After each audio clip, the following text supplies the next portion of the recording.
Hello and welcome to the Super Awkward Funcast with your hostess, Elle Latham.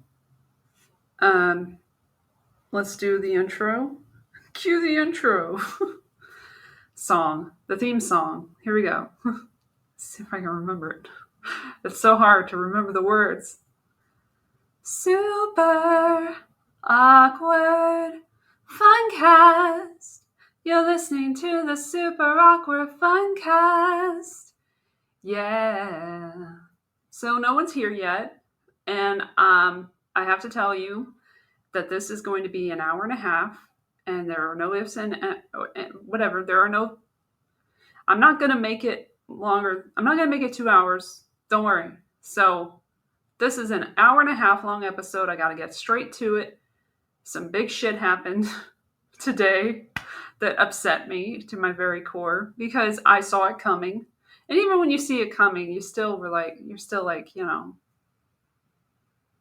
sucks. It doesn't make it any less sucky when you see it coming. It kind of makes it worse than sucky. But anyway, yeah, the whole thing with the student loan debt thing, like that didn't happen. It wasn't going to happen. We know, by that point, by like February, I knew, but like, or was it January? I don't know. It was a long time ago when I kind of knew that none of that was going to happen because of the way they did it. So here's like what they did. So they being the people behind Biden, because he doesn't do shit, because we know that he's a puppet. But like every president, he's a puppet. But they're puppets too when they're doing the bidding of somebody else as well. So anywho, so the Department of Education and all those guys or whatever, those people, those blood-sucking minions, they made it so that they could use the HEROES Act, which was that fake ass bill that like helped a whole lot of rich people, which was the whole point of the pandemic. And by the way, I'm going to be super based on here. And I just wanted to tell you, because in case you did not know, I will tell you. I did the live stream last month I did two different ones, and I did one on YouTube. And that shit got like taken down for medical misinformation by the AI. I pissed off the AI so much with that episode on Elon and everything that they're like, no, no, no. And not only that, but I also got copyright striked in the next thing that I did, which was the stream of the Biden speech. Not the Biden speech, people, not the people who put that mess on. But it was the Apple. It was Apple for the Apple Vision Pro thing, the commercial that I put on without playing any music. It doesn't matter apparently if you play music or not the music, but like the commercial itself. Just having it visually there was enough to trigger the AI bots. And then I had to go and trim it. For the first time, I had to have them edit, the AI edit, or whatever. I mean, it's an AI.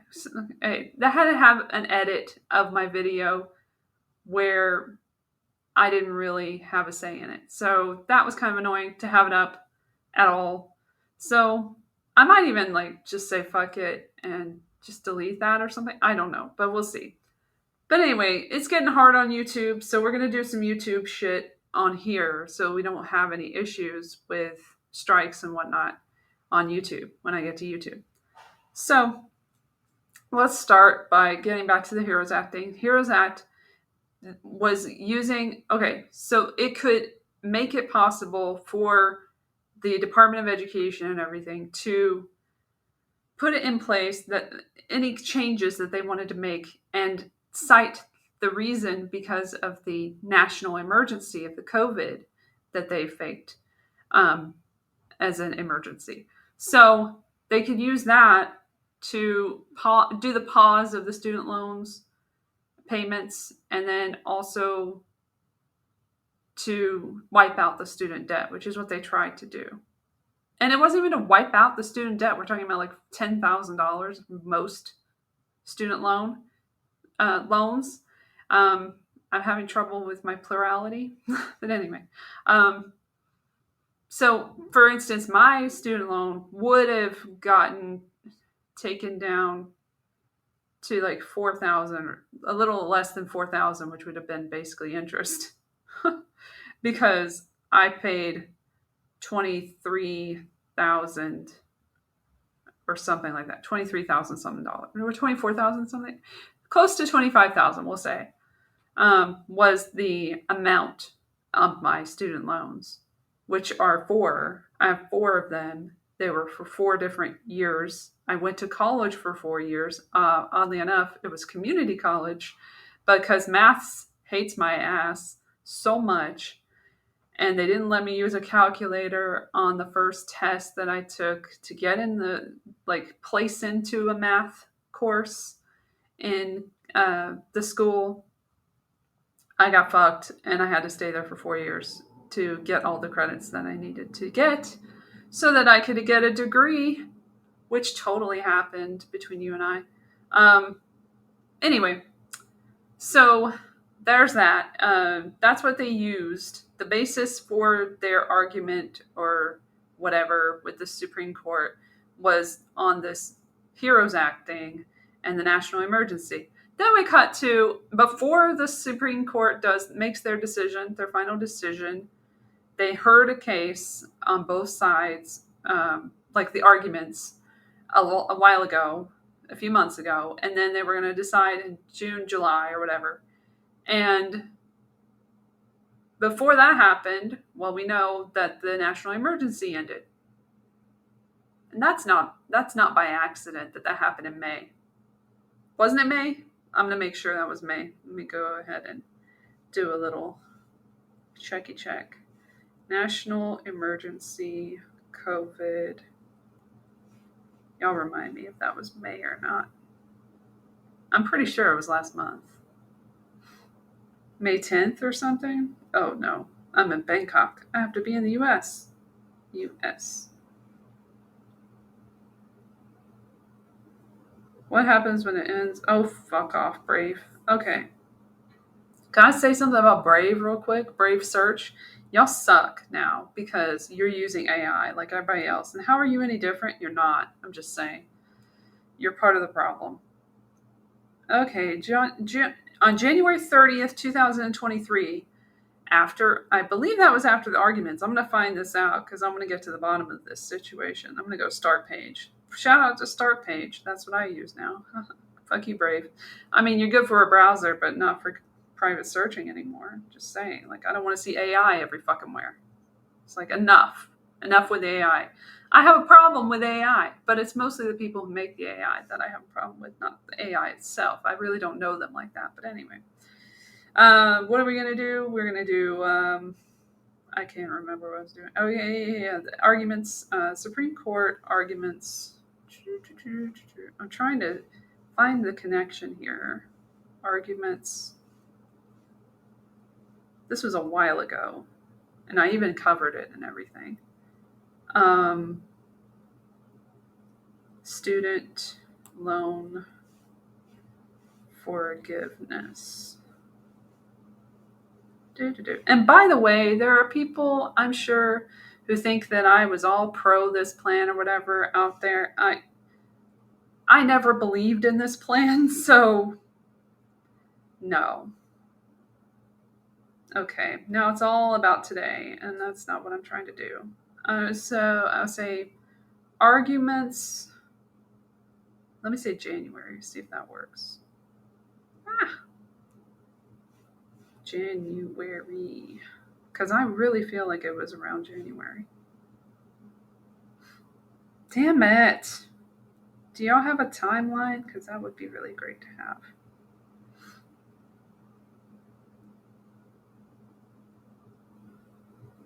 Oh, here we go. 4 months ago. All right, so thank you, Internet.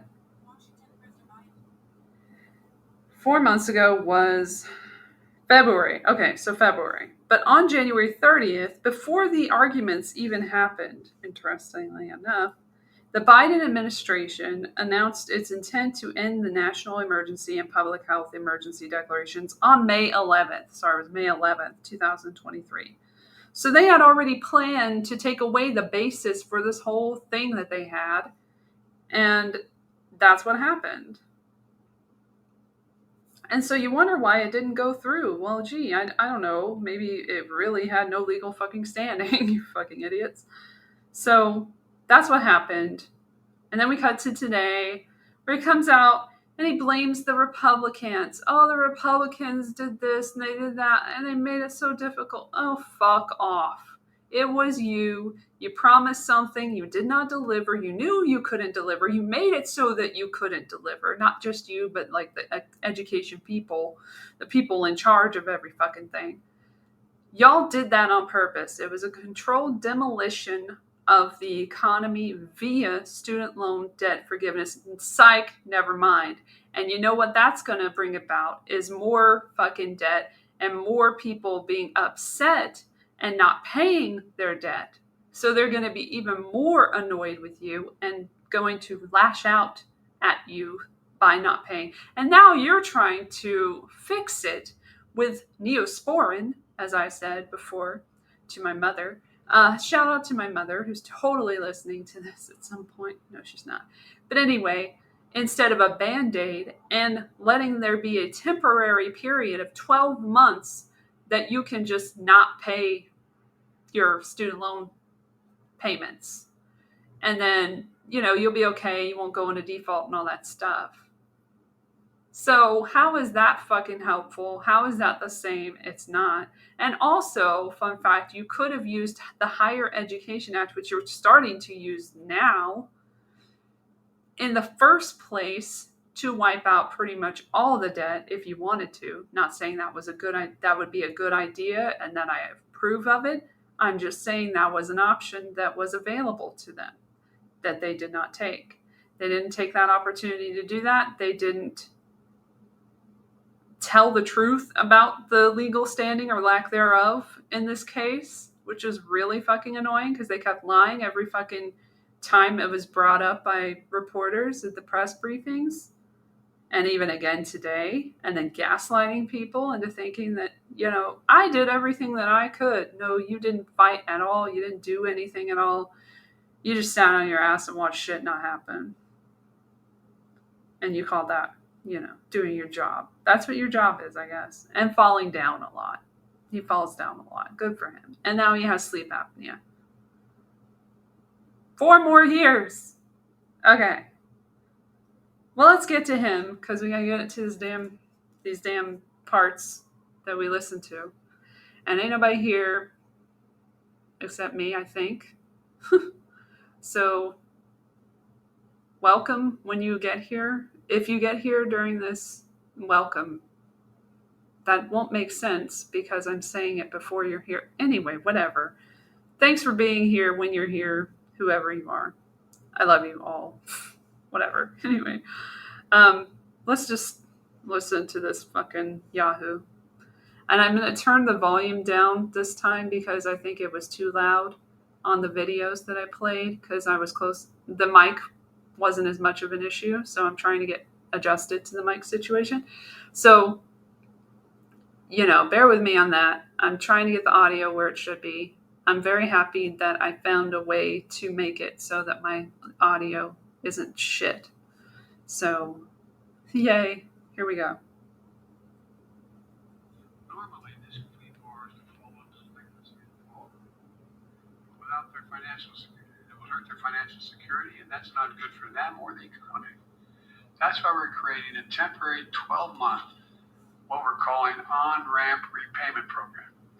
Now, it's not the same as a student loan pause. At all. Yes. You know what? Another fucking thing about them, I gotta interrupt, is in the Fiscal Responsibility Act, and I told you about this, I showed you this, I talked about it elsewhere as well. Shout out to Monotalk. Love that show. I'll be on soon, hopefully. Sorry it's taking a minute. I've been busy this month dealing with shit. But, oh yeah, happy Pride Month, by the way. This is exactly how we wanted to end it, right? We'll get to that in a second. That's also a Supreme Court thing. But I'm not going to talk about that too much. But like, there were a couple of bad things before and after this. Anywho, I forgot what I was going to say. Oh yeah. So not only did they do that with the whole Heroes Act and the whole promising shit that you can't deliver on, and then the national emergency ending and everything. Not only did they do that, but I forgot the point I was going to make. Hold on, let me get back to him. For the past 3 years, monthly payments will be due. Oh, they stopped the pause again. They extended the pause, and then in the Fiscal Responsibility Act, they had a provision in there that they were going to stop the pause indefinitely in the extension of the student loan payments due to the COVID and everything. They agreed to that in that document, in that agreement with the Republicans. They both agreed that they were going to stop the payments. That was the Democrats, that was this administration. And now they got to go back and be like, well, fuck. Here's our on-ramp. Here's our temporary 12-month like eviction thing. Like, just don't pay the rent and then it'll keep accruing interest. But don't worry about it until the 13th month when you get fucked and stuck with that bill. Same thing with the student loans. Here we go. Bills will not go out and interest will be accruing. And during this period, you can pay. How about you fucking fuck off?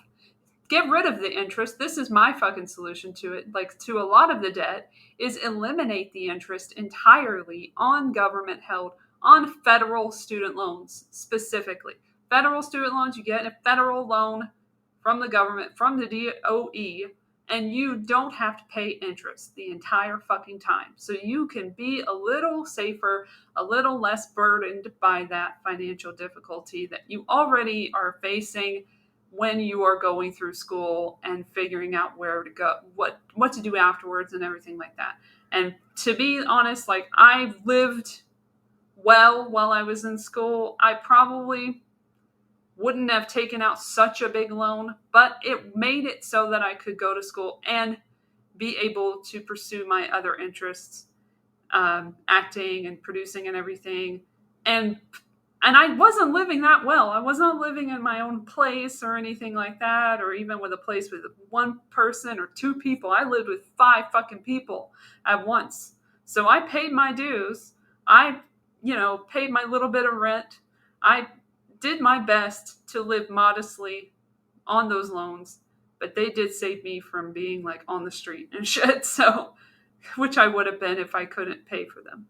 I mean, if I couldn't have those loans. So I'm speaking from experience here. Eliminate the student loan interest because it goes high and higher. And I didn't even know how much I owed on interest until I looked after all of this shit started happening.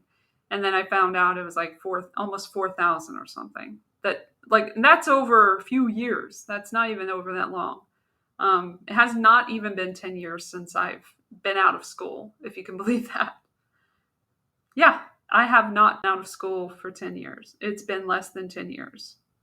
So, yeah, like, crazy shit. Like, they won't even do anything about that. That's how you know they're full of shit.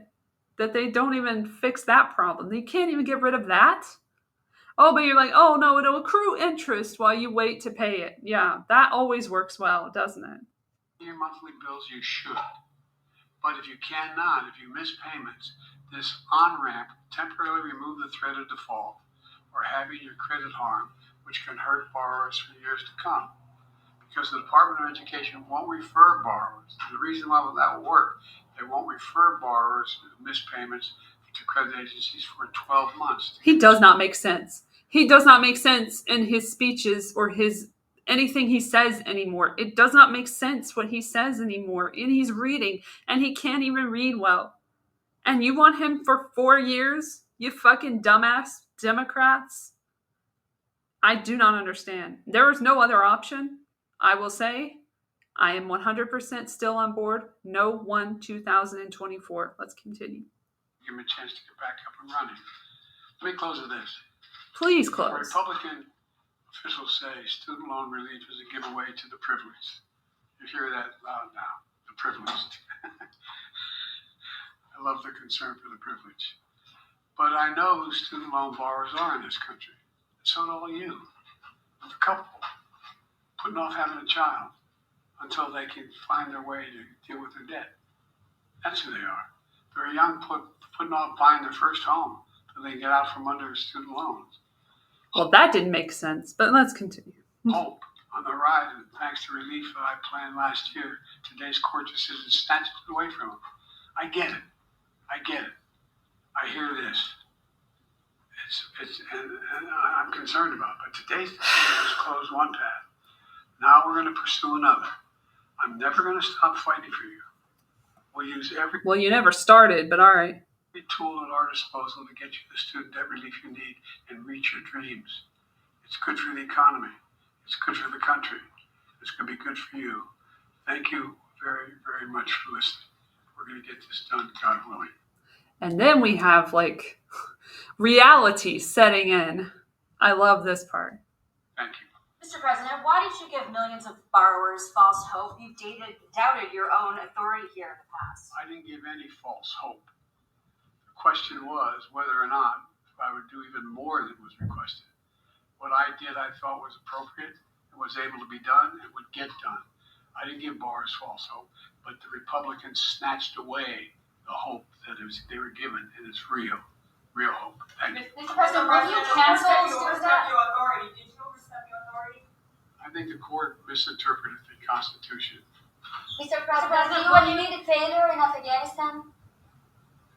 Mistakes. There was a report on Afghanistan withdrawal saying there was failure, mistakes. Do you admit there was mistakes during the withdrawal and before? No, all the evidence is coming back there. Remember what I said about Afghanistan? I said Al-Qaeda would not be there. I said it wouldn't be there. I said we'd get help from the Taliban. What's happening now? What's going on? Read your press. I was right. Thanks. Read your press. Fucking, he's so dumb. Okay, so this Afghanistan thing, let's look into that because there was a report about the failure in Afghanistan that they had from the State Department, which they mentioned after that, but I kind of stepped over that. Sorry about that. Well, they do not want to show me anything relevant, so that's fun today. All right, hold on. State Department.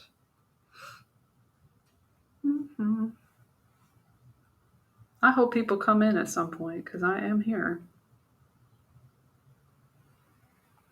I do like to do these live, but if nobody shows up, there's not really a point. All right, this is from CNN, so you know it's legit. Mr. President, it's notable. The State Department has released a report on its investigation into the U.S. withdrawal from Afghanistan. The findings are damning. It's a 28-point report here. Our Kylie Atwood has been going through it. And Kylie, a few things stand out to me, and I'm sure several stand out to you. One, from the very first point, insufficient senior-level consideration of worst-case scenarios.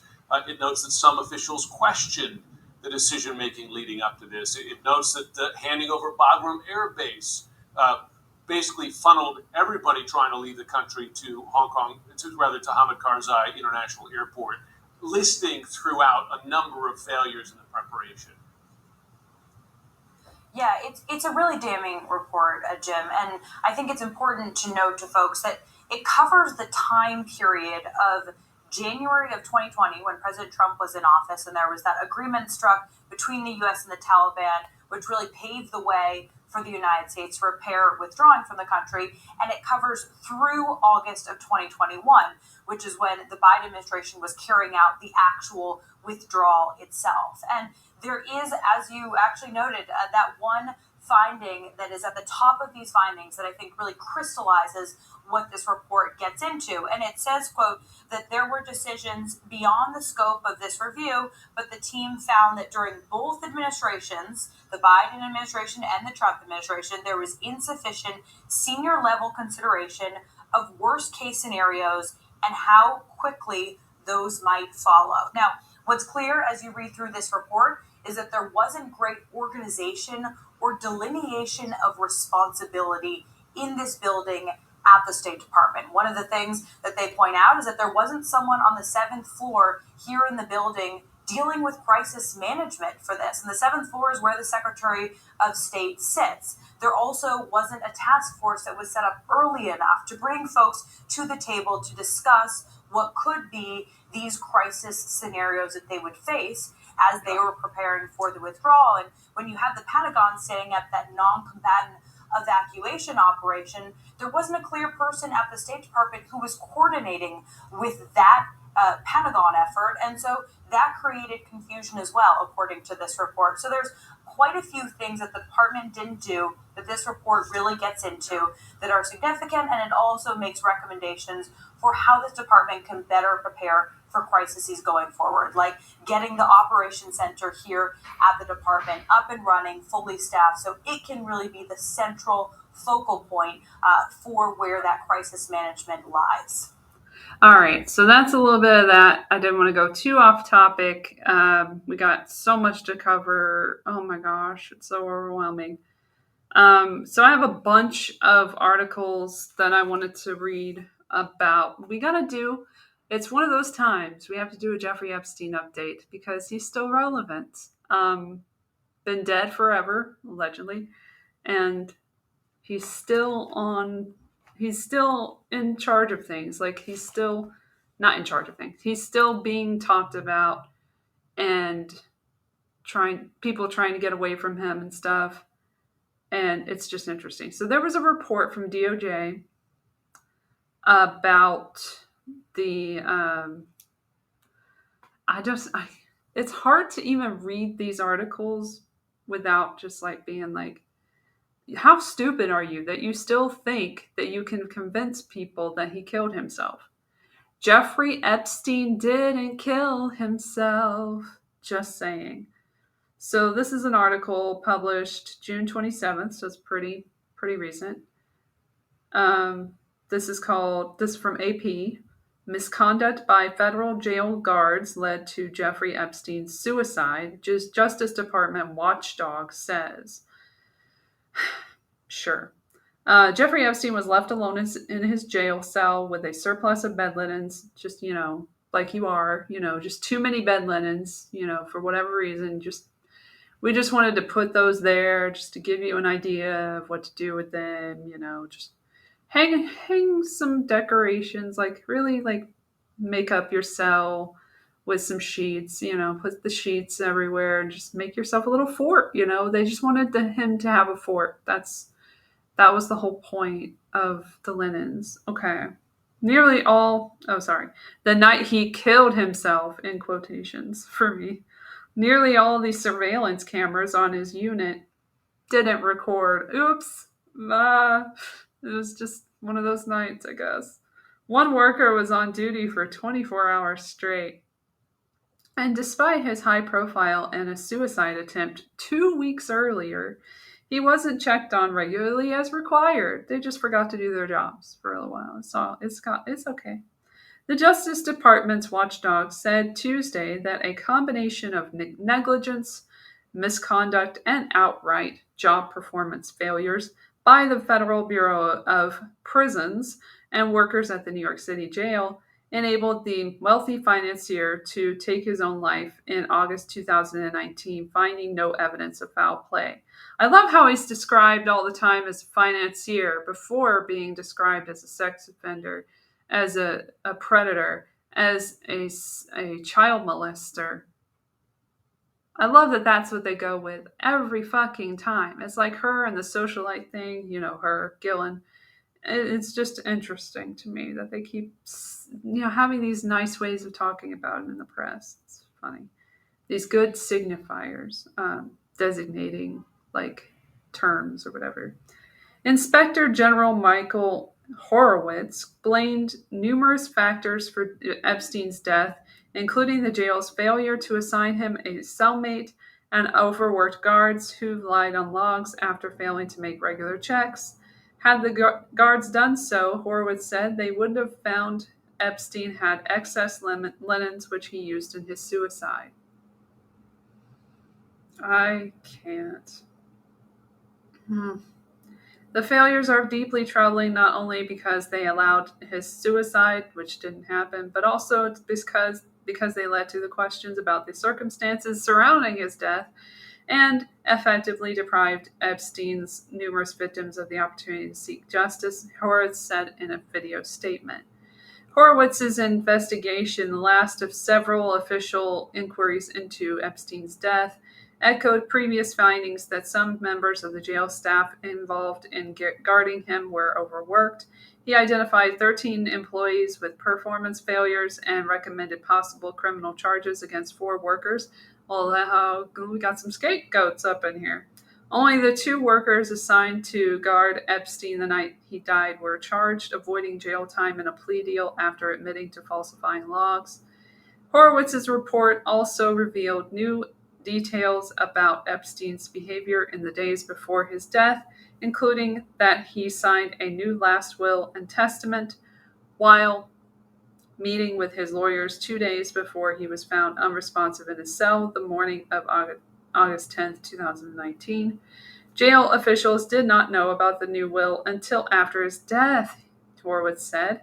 Few of the cameras in the area where Epstein was housed were making recordings of the images they captured due to a mechanical failure July 29th. The prison had contracted for a camera system upgrade 3 years before his death, but it had not been completed, in part due to serious staffing shortages. Meanwhile, Epstein was alone the night of his death, even though the prison psychology department had informed 70 employees that he needed to be with a cellmate after his previous suicide attempt in July. His cellmate was nevertheless transferred August 9th with no action taken to replace him.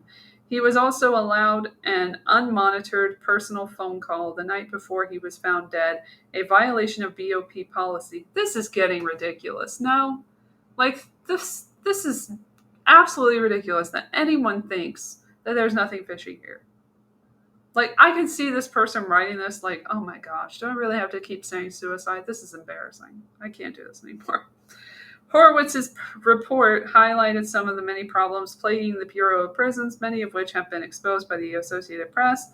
The agency, the Justice Department's largest with more than 30,000 employees, 158,000 inmates, and an annual budget of about $8 billion, is plagued by severe staffing shortages, staff sexual abuse, how interesting, and criminal conduct, among other issues. Bureau of Prisons said it has accepted all 8 of Horowitz's recommendations, has updated its suicide watch process, and will apply other lessons learned to the broader BOP correctional landscape. The agency said it will review video to ensure correctional officers are making the proper rounds in restrictive housing and will require more paperwork when prisoners are kept alone in cells. A warden must now be notified when someone is placed on suicide watch, the agency said. It is also requiring specialized training on suicide prevention. This is insane. He didn't kill himself. This is so insane. We make every effort to create a controlled environment within our facilities that is both secure and humane, prioritizing the physical and emotional well-being of those in our care and custody, the Bureau of Prisons said in a statement. Horowitz's report comes nearly 4 years after Epstein took his own life, which totally didn't happen, at the Metropolitan Correctional Center in Manhattan while awaiting trial on sex trafficking and conspiracy charges. It also comes weeks after the AP obtained thousands of pages of records detailing the wealthy financier, again, his detention and death, and its chaotic aftermath. Convicted pedophile, convicted serial child molester, whatever, convicted sex offender, anything else except financier. Shut the fuck up. All right. Horowitz's investigators found no evidence to suggest anything other than suicide. Of course they didn't. They weren't supposed to. Echoing the findings of New York City's medical examiner's office, which determined Epstein killed himself just, after a very small very short investigation, and a separate FBI investigation that found no crimes directly associated with the death. No physical evidence supported any of the many conspiracy theories surrounding Epstein's death. Got to put this part at the end, I guess. Horowitz concluded, and none of the video capture from the cameras that were recording showed any indication of anyone else in the cell. Well, they wouldn't. They were shut off, weren't they? Investigators probed for possible money changing hands involving guards, but found no evidence of that either. The workers assigned to guard Epstein were sleeping and shopping online instead of checking on him every 30 minutes as required, prosecutors said. Nova Noel and Michael Thomas admitted to lying on prison records to make it seem as though they had made the checks, but avoided prison time under a deal with prosecutors. They left a sweetheart deal of sorts. We're going to get to one of those with another person later. They left the Bureau of Prisons in April 2022. Agency spokesperson Benjamin O'Connor said, "It's the second time in 6 months that Horowitz has blamed a high-profile inmate's death on the Bureau of Prisons' failings. In December, the Inspector General found that management failures, flawed policies, and widespread incompetence were factors in notorious gangster James Whitey Bulger's 2018 beating death at a troubled West Virginia prison. The AP obtained more than 4,000 pages of documents related to Epstein's death from the Federal Bureau of Prisons under the Freedom of Information Act. The documents, including a reconstruction of events leading to his suicide, the internal reports, emails, memos, and other records, underscored how short staffing and corner cutting contributed to Epstein's death. Epstein spent 36 days at the now shuttered Metropolitan Correctional Center. 2 weeks before his death, he was placed on suicide watch for 31 hours after what jail officials said was a suicide attempt that left his neck bruised and scraped. The workers tasked with guarding Epstein the night he died were working overtime. One of them, not normally assigned to guard prisoners, was working a 5th straight day of overtime. They're just overworked, guys. The other was working mandatory overtime, which meant a second 8-hour shift in one day. And I love how that's how they end this article, like just making so many excuses. By Michael R. Sizak and Lindsay Whitehurst. That's who wrote that shit. All right. So then we have more information coming out about Jeffrey Epstein. So I don't know if you heard that there's a lawsuit with JP Morgan Chase that was settled, and it involved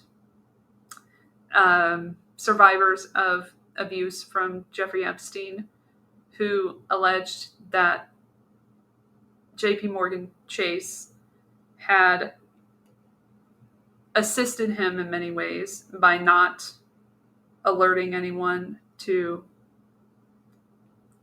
by working with him after he was a registered sex offender and everything, and not having a problem with that and not bringing it up as an issue and just, continuing to take his money and stuff for various things. So here we have the first article that I'm going to go into from Christopher, spelled with a K and an H for some reason. All right, cool. J. Brooks, Jeffrey, February 16, 2023. So this is old, but this will give you like the background of what I'm talking about, because I'm not getting into the weeds with the whole legal aspect of it. So it says it's called Jeffrey Epstein shared photos of young women with JP Morgan Chase exec, lawsuit claims. And then there's a lawsuit you can read for yourself. I'll put it in there from corelistener.com. I put that in there as well, so you can read it for your own peace of mind. Get that information for yourself. Late New York financier, not sex offender, Jeffrey Epstein sent images of young women to why would he do that? And why are they young women? How come they never say young girls? These are girls. These are not 18-year-old and above women. Unless you want to say that that's what they are. If that's what they are, then okay. But you have to specify when that's not the case, and they don't. So they're muddying it for some reason, just kind of still caping for him, even though he's dead. It's weird. He's not really. Well, we don't know if he's dead. But anyway, I don't know what that was. There was something in the background, and I heard it before. It's like a car backfiring or something. I don't know what's going on. Hell, it could be somebody doing some crazy shit. I've heard a lot of fireworks and that sort of thing the last few days. They really get trigger happy with the fireworks nowadays before the 4th. So in the lead up to the 4th, they keep doing it like every night, just whatever, sparklers and all this shit. Sparklers. No, it's just like fireworks every night. It's weird. That's not what that was. I don't know what that was, but it doesn't matter to you, so I'm going to keep going. Anyway, he sent images of young women to a senior executive at JP Morgan Chase that the bank knew about but ignored for years, according to claims in a lawsuit made public this week. The U.S. Virgin Islands is suing JP Morgan, accusing it of... Oh, yeah. Sorry, this is the Virgin Islands one. There's 2 separate ones. My bad. Okay. So accusing it of facilitating Epstein's alleged sex trafficking across Florida and the U.S. territory by channeling funds to fund his activities and by concealing his conduct. There was something else just now. If you heard that, I don't know what it was. So it's probably someone just banging around something outside. I'm not sure.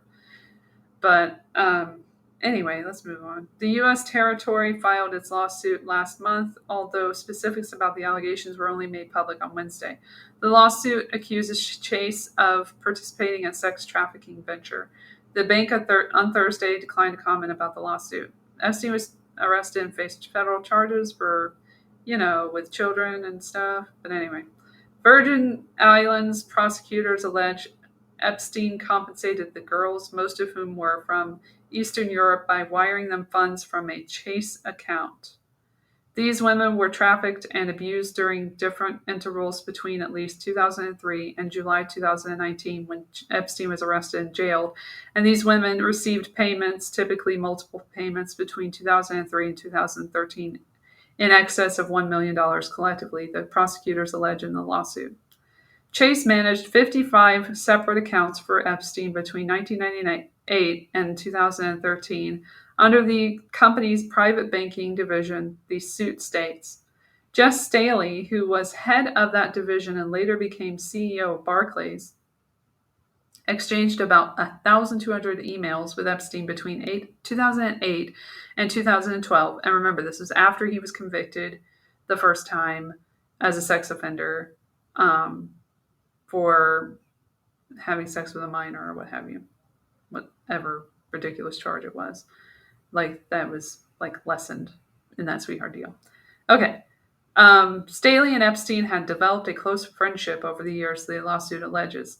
In one message from December 2009, Epstein allegedly wrote to Staley, You were with Larry and I had to put up with and attached an image of a young woman. Later that same month, Epstein sent a blank email that contained another photo of a young woman, the suit states.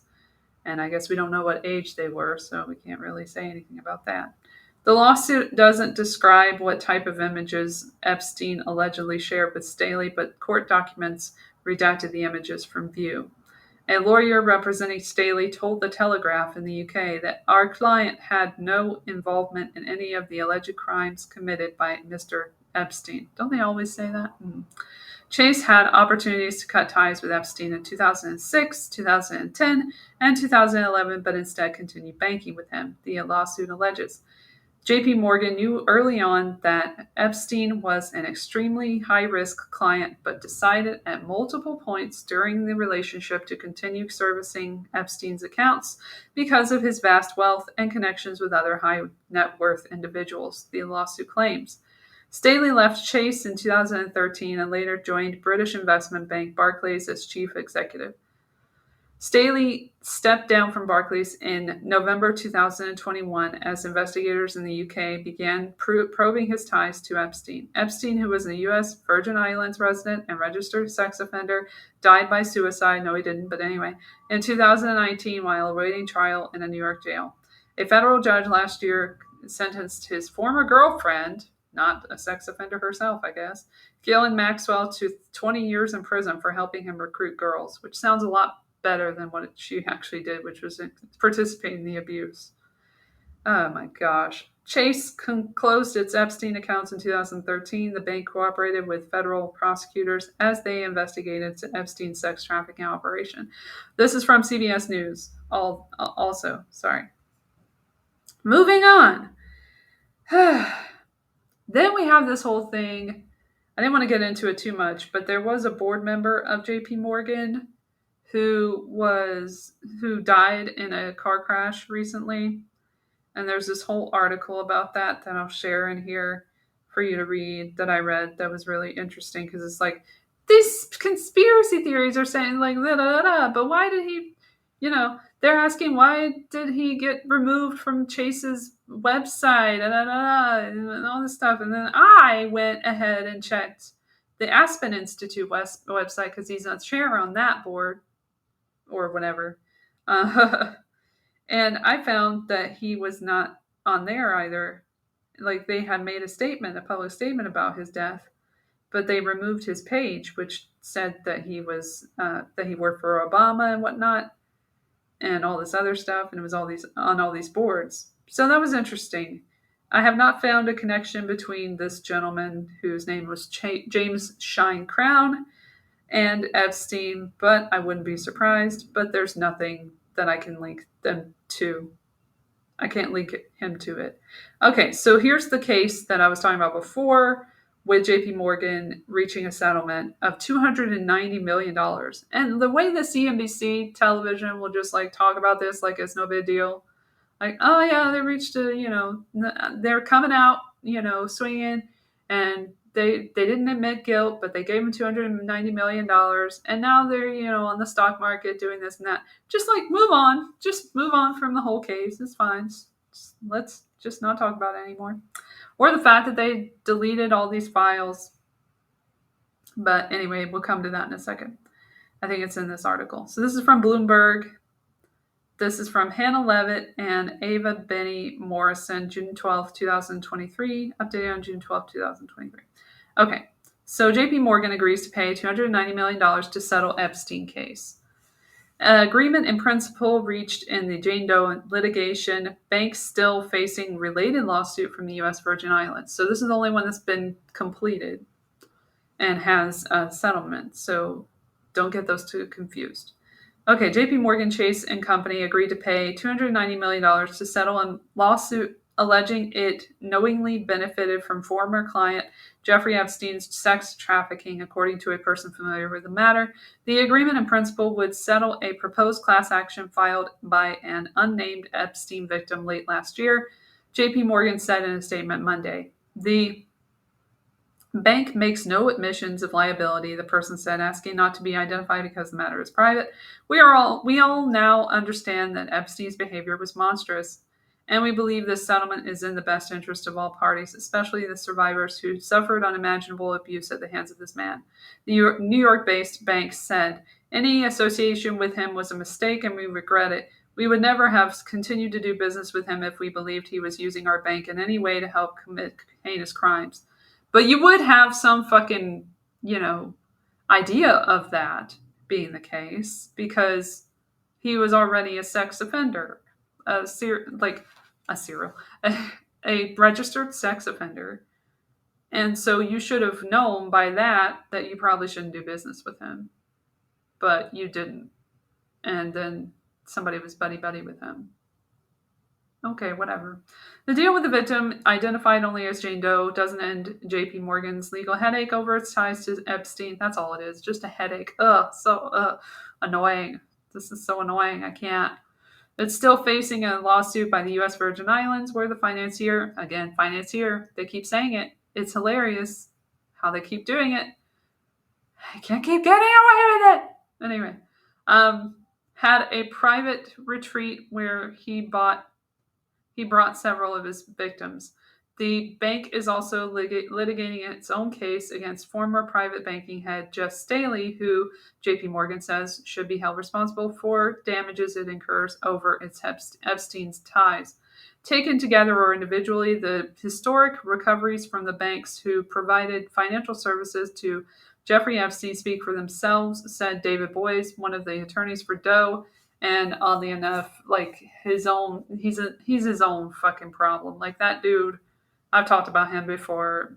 That dude is not a good dude to have as a lawyer, but that's what happened. They got ahead of everything and gave this dude to the victims, the survivors. And he's not to be trusted because of his ties to Harvey Weinstein. Anyway, moving on. He's also fucking tied to Jeffrey Epstein because we know that they had a picture together with Ghislaine Maxwell, and it's a whole big mess. So I don't even think that guy should be even allowed to do a case against Jeffrey Epstein or involving Jeffrey Epstein, but that's just me. What do I know? I'm not a lawyer. Let's move on. It has taken a long time, too long, but today is a great day for Jeffrey Epstein survivors and a great day for justice, says this dude who used to associate with Harvey Weinstein. Doe filed her proposed class action against J.P. Morgan, where Epstein was a client from 1998 to 2013 in November. And we talked about that before. U.S. District Judge Jed Rakoff on Monday ruled that the case could go forward as a class action on behalf of all women who were sexually abused or trafficked by Epstein during the time he maintained accounts at J.P. Morgan. A different Doe plaintiff, represented by the same lawyers, also sued Deutsche Bank AG, the German bank, which became Epstein's main financial institution after J.P. Morgan cut ties with him in 2013, agreed to settle its Doe suit in May for $75 million. The USVI filed its suit against J.P. Morgan weeks later. Both Doe and the USVI accused the bank of turning a blind eye to signs Epstein was using his accounts to traffic young women, including paying settlements to victims and transporting them between his properties. Epstein allegedly moved hundreds of millions of dollars through at least 55 accounts. Though neither suit named Staley as a defendant, both alleged that he knew about Epstein's sex trafficking and argued that his knowledge should be imputed to J.P. Morgan. J.P. Morgan has denied knowing about Epstein's crimes and has questioned whether the conduct allegedly witnessed by Staley fell under the legal definition of sex trafficking. Epstein died in jail, and we all know that whole story. Then they say at the end, there's a statement here. We are gratified to hear about the settlement that will provide victims of Jeffrey Epstein some compensation for J.P. Morgan Chase's role in facilitating Epstein's crimes against them, a spokesman for the U.S. Virgin Islands Attorney General said. The territory will continue with its case against the bank to prevent it from assisting and profiting from human trafficking in the future, he said. And then there's one more thing. Not one more thing. Goodness me. A lot of things. Damn it. This is from the 19th of June. Oh, that's about Staley. So we talked about Staley. So we'll just skip that part. I'm going to skip that entirely. Who are the newly revealed Jeffrey Epstein associates from Chaz Danner and Benjamin Hart from the New York Intelligencer, NewYorkMag.com Intelligencer website. This is from May 22nd, 2023. Just a reminder for you guys if you missed it. Let's see. Let's get to the names. Ehud Barak, former Israeli Prime Minister. Bill Gates.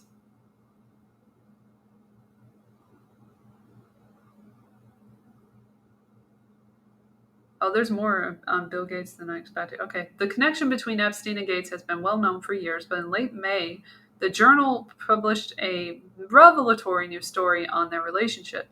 The paper reported that Gates had an affair with a bridge player named Milan Antonova in the early 2010s, and that Epstein attempted to leverage his knowledge of the situation against the Microsoft co-founder.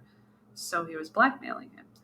By Antonova's account, Gates, an avid bridge player, had met her at a tournament in 2010 while Gates was still married to his ex-wife Melinda. Antonova later sought money to fund a startup that would help people learn the game online. Boris Nikolic, a friend, and then, I probably said that wrong, I don't care, And then scientific advisor to Gates introduced Antonova to Epstein in 2013. Epstein didn't, or so they say, Epstein didn't agree to fund the venture, but did pay for Antonova to go to software coding school. Then in 2017, well after the Gates-Antonova relationship had ended, Epstein reportedly emailed Gates requesting that he reimburse him for the cost of the schooling. That message came shortly after Gates rebuffed Epstein's efforts to get a major charitable fund with J.P. Morgan Chase off the ground. There it is again. From the Journal, the implication behind the message, according to people who have viewed it, was that Epstein could reveal the affair if Gates didn't keep up an association between the two men. But Gates reportedly never paid Epstein. I had no idea that he was criminal or had any ulterior motive, Antonova told the Journal of Epstein. I just thought he was a successful businessman and wanted to help, she said. I am disgusted with Epstein and what he did. And Nikolic said, I deeply regret that I ever met Epstein. His crimes were despicable. I never saw anything like his illegal behavior. My heart goes out to his victims and their families. Then there's Leon Botstein, president of Bard College. He said he first met with Epstein in 2012 to thank him for making unsolicited donations to the college's high schools. Then he continued meeting with him to try to secure more. Epstein donated 66 laptops to Bard in 2015, according to the documents, and Botstein twice invited Epstein to musical performances at the college, but the longtime Bard president said he ultimately concluded that Epstein wasn't interested in making more donations, and he was simply stringing us along. A follow-up report from the Journal found that Botstein accepted $150,000 in checks from an account linked to Epstein in 2016. Botstein claims that money was then donated to Bard, which was confirmed by the school. A spokesperson for Botstein added that the money was for his year-long role on an advisory board for Gratitude America, Epstein's charity. I've never heard of that charity. That's the first thing I've heard about it. That Epstein was a convicted sex offender who had admitted to procuring a child for prostitution didn't dissuade Botstein, and never does it?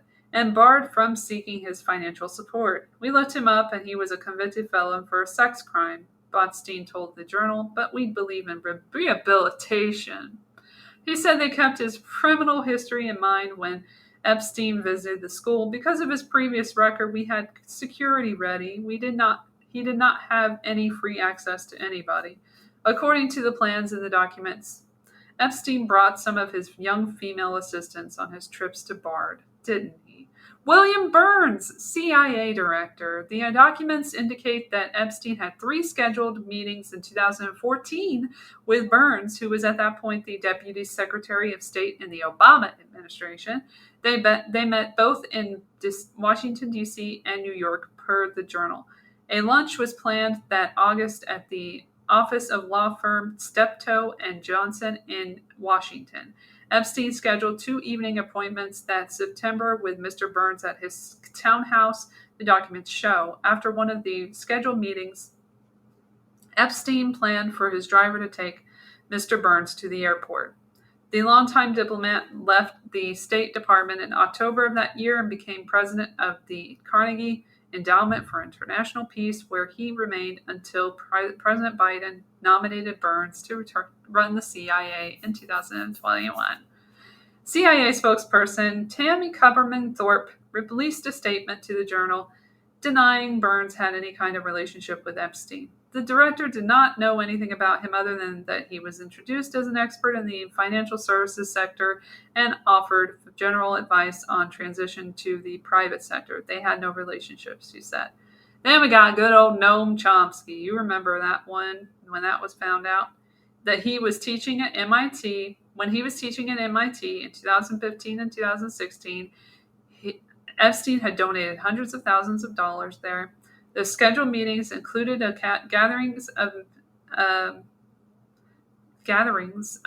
academics, as well as a flight with Epstein aboard his private jet to New York to have a dinner at his townhouse with film director Woody Allen. Oh, it gets better and better, and his wife Soon-Yi Previn. When the Journal asked Chomsky about the meetings, the 94-year-old replied in an email that his first response is that it is none of your business or anyone's. Second is that I knew him and we met occasionally. Well, that makes me feel good about him. Chomsky said that he and Epstein discussed politics and academics, and if there was a flight, which I doubt, it would have been from Boston to New York, 30 minutes. I'm unaware of the principle that requires that I inform you about an evening spent with a great artist. What was known about Jeffrey Epstein was that he had been convicted of a crime and had served his sentence, Chomsky told the Journal. According to U.S. laws and norms, that yields a clean slate. He also said Epstein arranged for him to meet Barak being Ehud Barak, the Israeli prime minister, so they could talk about Israel's policies with regard to Palestinian issues and the international arena. A follow-up report from the Journal showed that Chomsky received a transfer of around $270,000 from an account linked to Epstein in March 2018. My late wife died 15 years ago after a long illness. We paid no attention to financial issues, he explained by email. We asked Epstein for advice. The simplest way seemed to be to transfer funds from one account in my name to another by way of his office. It's just a simple thing to do. We're just normal people doing our normal shit. Then we have someone, I'm not even going to try to pronounce their name, TerjedlaRsen,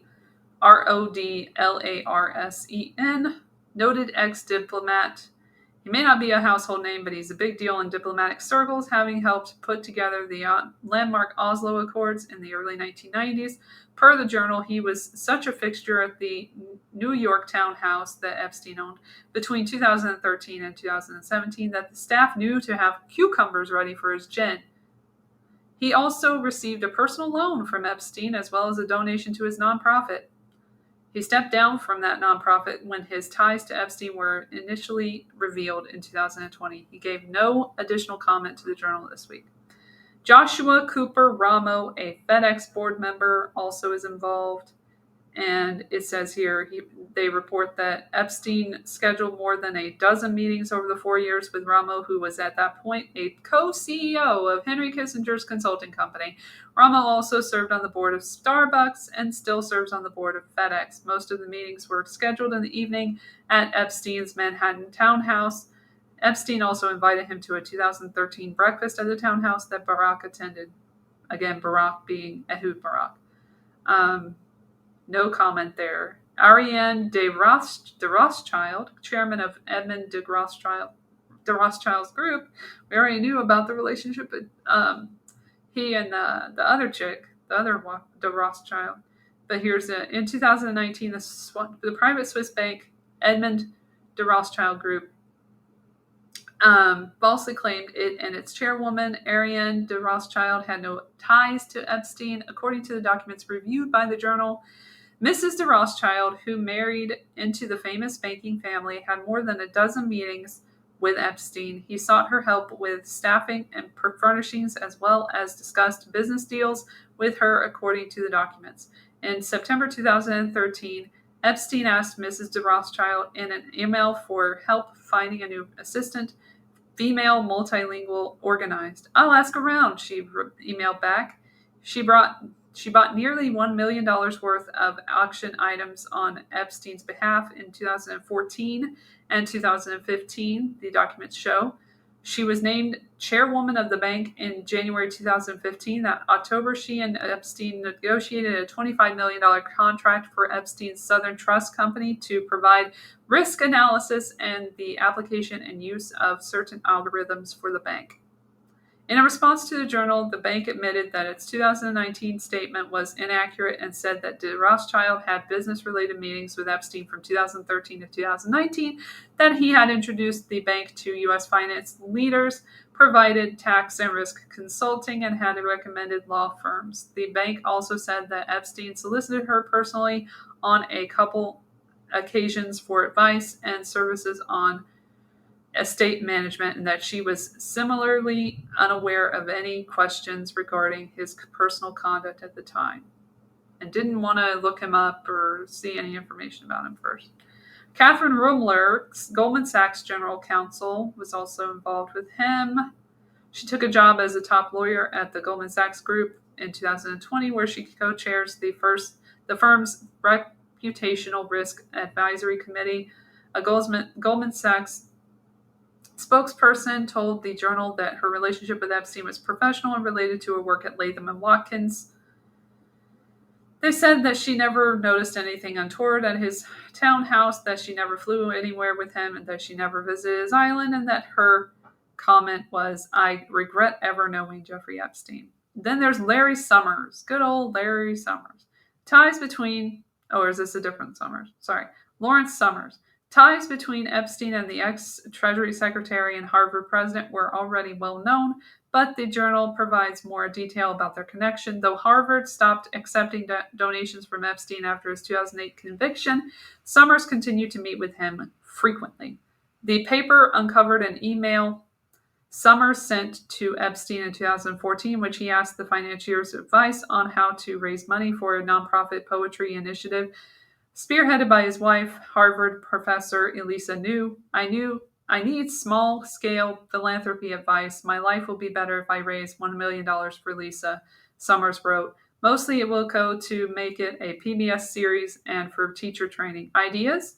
Epstein and Summers made plans for dinner near Summers' Massachusetts home 2 days later, and in 2016, an Epstein-linked nonprofit gave $110,000 to New's project. In a statement to the Journal, Summers and New said that Summers deeply regrets being in contact with Epstein, I bet they do, after his conviction. New regrets accepting funding from Epstein, and that New's nonprofit had made a donation exceeding the amount it had received from Epstein to an anti-sex trafficking group. Ironic. Peter Thiel, the New York Times, reports that according to Epstein's scheduling records, Epstein had several meetings with Thiel in 2014. The records in the form of emails that Mr. Epstein's assistant sent to remind him of upcoming events show that in September 2014, Mr. Thiel was scheduled to meet with Mr. Epstein on at least 3 occasions, either in one-on-one meetings or with others over lunch or dinner. 2 other times, Mr. Thiel was listed among more than a dozen other well-known people Mr. Epstein should try to see while at his New York mansion. It's unclear from the records whether all the meetings with Mr. Thiel took place. Some were listed as tentative or TBD or to be determined. And the journal in question in this article is the Wall Street Journal, in case you don't know what that means. So then we go to this next one. Then there's another article that I found from May 18, 2023 from the Sydney Morning Herald. SMH. Jeffrey Epstein keeps haunting Wall Street long after his death, and that has a little more information about his relationship with Goldman Sachs and JP Morgan Chase. So, and then Gates Foundation and everything is mentioned there too, and Jamie Dimon and all this stuff. So if you want to know a little more, you can go there. I guess we get back to the YouTubes. So what happened next is, what we wanted to talk about next is Hunter Biden. So Hunter Biden got his own little sweetheart deal, if you haven't heard yet. And that was quite interesting. Let me get to that. Hold on. We'll go to the YouTube in a minute, but let's go to Twitter first. This is from Catherine Herridge, who did the story for CBS. So this is going to tell you what happened with him and what's going on there. Hold on 1 second. Attended last night's state dinner ahead of his expected guilty plea to tax charges. House Republicans have just revealed testimony from 2 IRS officials who claim there was sweeping misconduct in the Biden investigation. Senior investigative correspondent Catherine Herridge has more on that part of the story. IRS whistleblower Gary Shapley spoke to congressional investigators in May. He said IRS investigators recommended charges for tax evasion, filing a false tax return for the tax years 2014, 2018, and 2019. all felonies, plus charges for failure to file or pay several years. Those are misdemeanors. A conviction on these charges could bring hefty fines and up to 5 years in prison. But the plea deal filed this week by the Trump-appointed U.S. Attorney David Weiss said the president's son agreed to enter guilty pleas for 2 misdemeanor tax charges. As part of the deal, Biden will avoid full prosecution on a separate gun charge. A source familiar with the terms told CBS News his legal team expects probation, not jail time. Shapley also alleged there was a recovered 2017 WhatsApp message from Hunter Biden to a Chinese businessman over an outstanding payment stating, quote, "I am sitting here with my father. We would like to understand why the commitment made has not been fulfilled." Hunter Biden allegedly texted, according to the transcript, "I would like to resolve this now before it gets out of hand." And now means tonight. CBS News has not independently verified the message. The U.S. Attorney in Delaware declined to comment on the whistleblower allegations, but in a recent letter to Congress said he has been granted ultimate authority over this matter. The Congressional Committee senior Democrat said the release of the transcripts is premature, not fully vetted, and he scolded Republicans for not waiting for the investigators to release their findings. Hunter Biden's legal team did not respond to CBS News' questions. The Justice Department and White House reiterate that the matter is being handled independently by the Delaware U.S. Attorney Vlad. Okay, so then we had this whole mess happen where,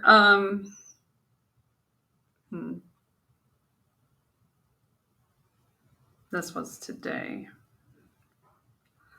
where they brought it up. Oh, it's in my Twitter, Elle. Okay, so I did get a little bit of a clip when they mentioned him to the press secretary in the press briefing the other day.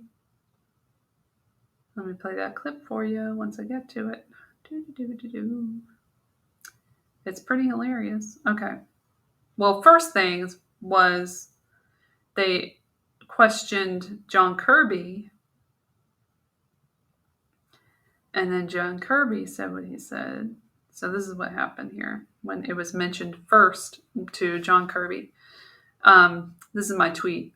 This was an eventful press briefing thanks to some based questions from reporters about the WhatsApp messages, re Joe Biden and his ne'er-do-well money laundering son, Hunter Biden. Thanks for the entertainment today, I said. So here's the part that I clipped. Hold on a second. It sounds better on my phone. Fuck it. I'll go to the original clip if I still have it on my phone. And I do. Here we go. All right, I'll turn that up. Thank you as always. Admiral, thank you. The House Ways and Means Committee yesterday released documents, their authenticity nowhere challenged. That included a July 2017 WhatsApp message sent by Hunter Biden to Henry Zhao, a Chinese Communist Party official, which stated in its entirety, and I quote, "I am sitting here with my father, and we would like to understand why the commitment made has not been fulfilled. Tell the director that I would like to resolve this now before it gets out of hand, and now means tonight. And Z, if I get a call or text from anyone involved in this other than you, Shang, or the chairman, I will make certain that between the man sitting next to me and every person he knows, and my ability to forever hold a grudge, that you will regret not following my direction. I am sitting here waiting for the call with my father," unquote. So just a couple of questions about this. First, does this not undermine the president's claim during the 2020 campaign and the reaffirmations of that claim by his 2 press secretaries since then, that he never once discussed his son's overseas business dealings with him? No, I'm not going to comment further on this. James, let me save you some. Let me save you some breath. If you're going to ask about this, I am not addressing. I know you do more than I'd like you to have. I am not going to address this issue from this podium. I'm just not going to do it. I'm not going to do it. Thanks, guys. Have a great weekend. The end. Okay. Bye-bye. Then he leaves. And then a similar thing happens when she is questioned. When Karine Jean-Pierre, the press secretary is questioned. And I wrote, as soon as Hunter Biden is mentioned, press sec avoids the question and leaves the room. Another fitting into a clown show press briefing. This is from 4 days ago. All right, so let's go to her part. Question. It's not unusual for presidents to invite members of their family to official White House functions, like the state dinner last week. I'm curious, though, in light of some of the recent legal controversy, if the president communicated to members of his family not to conduct business on White House grounds. Can you tell us about any kinds of guardrails that are up? So look, I'm going to be, again, very mindful because this is all connected to a case that the DOJ is currently overseeing. So I'm not going to comment on that specifically. But as you know, and we have laid out very early on in this administration, when it comes to ethics, when it comes to how we all I had to laugh. kind of move about and how we respect clearly the government ethics here. Oh, This yeah. is an administration that has been incredibly transparent on that. Oh, yeah. And has put some very strict rules. And so I can speak to that. I can For speak sure. to how the president has moved forward in making sure that the people who work for him and himself are held to kind of a strict course of action. But I'm not going to speak to anything that's related to the case. Think about guardrails for the president's family. I'm just not going to speak to anything that's related to this Do any case. guardrails exist? I'm not going to speak to anything that is related to this case. As you stated, there are we've had when it comes to ethics, we take that very, very seriously here in this administration. Thank you, everybody. And that was it. You know, she just left. So that was fun. Then we got, let's see what else. Then we had the Modi. So they were talking about the state dinner. State dinner was when Modi, who is a WEFer, I'll show his page. Don't worry. He is a WEFer. He showed up. He came and visited and talked to the president, and the president had a conference with him or whatever, with the press or whatever they call it. And then they had a whole state dinner to welcome him and everything. And who shows up but Hunter, good old Hunter Biden, who had just been charged with misdemeanors in his sweetheart deal. So here's a little clip about that from good old Today Show. Who even can't even believe it? Now to that appearance that turned a lot of heads in Washington overnight. Hunter Biden attended the White House state dinner for India's prime minister just days after striking a plea deal to settle federal tax charges. NBC's senior White House correspondent Kelly O'Donnell joins us now with more on this. And Kelly, first of all, good morning to you. This was a very, very public appearance. First of all, was it expected, given it's only been a few days since that plea deal? Well, good morning, Craig. The White House didn't make public ahead of time until the guest list came out that Hunter Biden was coming. But you saw the president's son on full display. He's the first child of a sitting president criminally charged, and he was invited to be among the high-profile guests at the White House state dinner. We saw him mixing and mingling in black tie at this glamorous affair, along with a number of Biden family members. The White House It's crackhead privilege, right? Let's continue. has also invited Attorney General Merrick Garland and Republican House Speaker Kevin McCarthy, who says the House GOP should keep investigating the president's son and his foreign business dealings. Now, this was Hunter Biden's first public appearance after the announcement on Tuesday that he entered into a plea agreement deal with a Trump-appointed U.S. attorney in Delaware. And that deal ends a 5-year investigation into the younger Biden's finances, and it resolves a gun possession charge during a time when Hunter Biden says he was addicted to drugs. Now, his first court appearance for that is set for July 26th on 2 misdemeanor counts related to his taxes. He doesn't have to say he was addicted to drugs. That's pretty obvious when you look at his the content on his laptop. Meanwhile, there's some new whistleblower testimony that's also making headlines. What more can you tell us Oh, about yeah, that too. Yeah, this is far from over. A GOP-led House committee released testimony from 2 IRS agents and whistleblowers on Tuesday who say the DOJ and other government officials improperly interfered in their Hunter Biden investigation, giving him what they say is preferential treatment.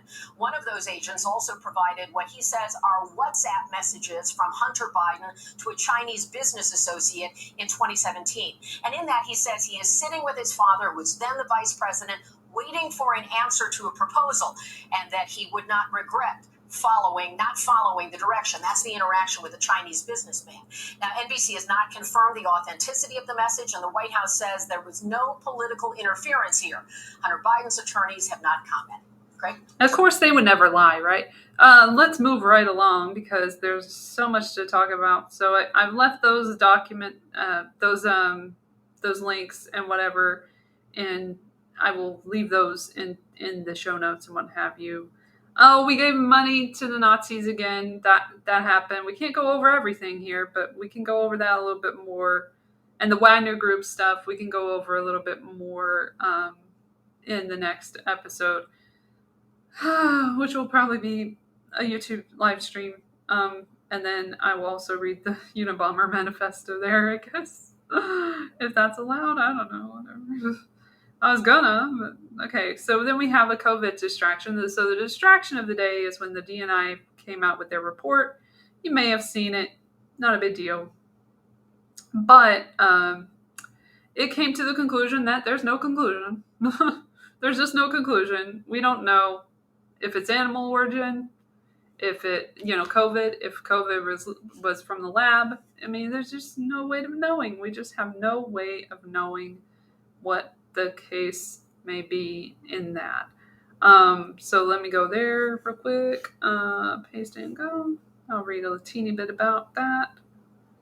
I'm sure AI has a summary of it. June 2023. Okay, we look at the executive summary. Let's look at that. That's easy. This report responds to the COVID-19 Origin Act of 2023, which called for the U.S.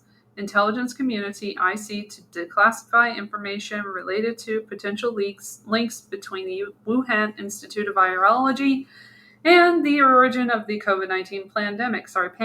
This report outlines the IC's understanding of the WIV, its capabilities, and the actions of its personnel leading up to in the early days of the COVID-19 pandemic. This report does not address the merits of the two most likely pandemic origins hypotheses, nor does it doesn't do anything. Other biological facilities in Wuhan other than the WIV. A classified annex to this report includes information that was necessary to exclude from the unclassified portion of this report in order to protect sources and methods, but the information contained in the annex is consistent with the unclassified assessments contained in this report. This report was drafted by the National Intelligence Officer for Weapons of Mass Destruction and Proliferation, and coordinated with the IC. So yeah, some redacted information there, but basically nothing, no conclusion. How convenient. Then we've got some more Twitter stuff. So what happened on Twitter this month was that Peter Hotez was asked to debate Robert F. Kennedy Jr. on vaccines for Joe Rogan's show, and he said no, and then he was just like a little butthurt baby about it and was like, everybody agree with me on Twitter. And he just loves Twitter so much. He's on Twitter more than he probably practices medicine. But anyway, he made this whole stink about it. Like, I'm not going to do that. I'm above it, blah, blah, blah. So I just wanted to remind you of who this guy is because he's pretty interesting, because he started out being very much against the vaccine being developed with the Operation Warp Speed situation. And then it turned out he was like, oh, wait, I have Pfizer money now, so, or whatever, allegedly, whatever.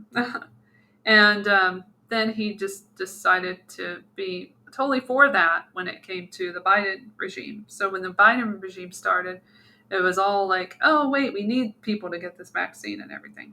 So he even testified and everything, like that it was very dangerous to quickly make the vaccine in the very beginning. And then he just did a 180, basically. So if I look up Hotez vaccinate, I'll see that. Oh, and then there was like an article, like really just sad about him and like, oh, he's been like targeted and everything. Whatever, dude. So let's do a clip of him talking about we have to vaccinate our way out of this. Which, as I said, aged like fine milk on Twitter. Damn it, my phone. Damn phone. All right, paste and go. And then we'll get to the next thing, but we're getting through this really quickly because it was relevant to a lot of people. And I'd like to take the piss out of Peter Hotez because he's a piece of shit. Meanwhile, public health officials say they are seeing signs of an early and severe flu season. According to the CDC, the U.S. remember that? the highest levels of hospitalizations from influenza in a decade for this time of year. Nearly every U.S. state. That's not what I wanted, though. That's him promoting the booster. But I'll go to the next one instead. Hold on. We don't have time. All right. No, this is the one saying, he's been harassed. Oh my gosh. Poor guy. Oh my gosh, it's so sad. All right, we'll just go to the Twitter then because it's not letting me do it any other way. So let me get that. Copy link. I'm having phone issues, but I'm fixing it. Don't worry. I'm trying my best to get this done in 5 minutes. That's what she said. Dr. Hotez, I want to... Hold on. That's 660 days. Hold we on. really need to be ramping. Any federal program. It's all been left to the states, and we're in this dire situation where we're at 3,000 deaths per day and 200,000 new cases a day. And remember what that number really means. Those are underestimates by a factor of 4 or 5. We're talking about 1 million new cases a day. And because we haven't had that national program, we're backed into a corner. We have no choice now but to vaccinate our way out of this. And how did that go? Are we out of it because we vaccinated our way out of it? I don't think so. I don't think we ever got that herd immunity that we were supposed to get either. And then in other news, I'm going to leave you with this because we didn't get to biometric updates, but like some shit's going on. So I guess I'll get to that on the next thing. And then we'll do BlackRock and Bitcoin. There's so much going on this month. You don't even know. And we'll do more Modi shit. But here's what I want to leave you with. Like, there's a disinformation bill. We can't not do this part because, we can't not do this part because this part is at the end of my title. And if I don't get to the disinformation, other than that part, because that was definitely disinformation that he was saying, then what is the point of anything? All right, here we go. This is a 37-page report. It says the weaponization of CISA, how a cybersecurity agency colluded with big tech and disinformation partners to censor Americans. An interim staff report of the Committee on the Judiciary and the Select Subcommittee on the Weaponization of the Federal Government, U.S. House of Representatives, June 26, 2023. And if we read the executive summary, and of course we're going to because that's all we have that we can get into, one could argue we're in the business of critical infrastructure, and the most critical infrastructure is our cognitive infrastructure. So building that resilience to misinformation and disinformation, I think, is incredibly important. CISA Director Jen Easterly, November 10, 2021. The First Amendment recognizes that no person or entity has a monopoly on the truth, and that the truth of today can quickly become the misinformation of tomorrow. Labeling speech misinformation or disinformation does not strip it of its First Amendment protection. As such, under the Constitution, the federal government is strictly prohibited from censoring Americans' political speech. The government also may not use third parties to bypass the First Amendment and conduct censorship by proxy. The Committee on the Judiciary and the Select Subcommittee on the Weaponization of the Federal Government have been conducting an investigation into government-induced censorship on social media. Although the investigation is ongoing, information obtained to date has revealed that the Cybersecurity and Infrastructure Security Agency, that's a lot of security, an upstart agency within the Department of Homeland Security, DHS, has facilitated the censorship of Americans directly and through third-party intermediaries. Founded in 2018, CISA was Originally intended to be an ancillary agency designed to protect critical infrastructure and guard against cybersecurity threats. In the years since its creation, however, CISA metastasized into the nerve center of the federal government's domestic surveillance and censorship operations on social media. By 2020, CISA routinely reported social media posts that allegedly spread disinformation to social media platforms. By 2021, CISA had a formal mis, dis, and malinformation (MDM) team. In 2022 and 2023, in response to growing public and private criticism of CISA's unconstitutional behavior, CISA attempted to camouflage its activities, duplicitously claiming it serves a purely informational role. This interim staff report details, among other things, that CISA is working with federal partners to mature a whole-of-government approach to curbing alleged misinformation and disinformation. CISA considered the creation of an anti-misinformation rapid response team capable of physically deploying across the United States. CISA moved its censorship operation to a CISA-funded nonprofit after CISA and the Biden administration were sued in federal court, implicitly admitting that its censorship activities are unconstitutional. CISA wanted to use the same CISA-funded nonprofit as its mouthpiece to avoid the appearance of government propaganda, and members of CISA's advisory committee agonized that it was only a matter of time before someone realizes we exist and start asking about our work. And so you can read more about this. I will put it in the links below in the description. Thank you so much for listening. I'm sorry it took over an hour and a half. It wasn't supposed to, but it did.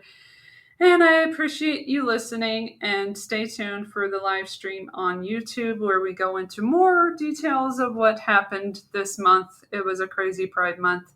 Happy July to people who give a shit about that, and enjoy your holiday weekend, I guess. And thanks again for listening to me and caring what I have to say. Everybody who does. It really means the world to me that I have anyone who listens to this show at all. And if you could share it, that'd be great. I work really hard on it. Whatever. Anyway, I love you very much. Sleep well. Prepare for the future. Don't let the AI control everything. And it'll all be all right, I hope. So anyway, we'll get through this together, as we always have. Bye.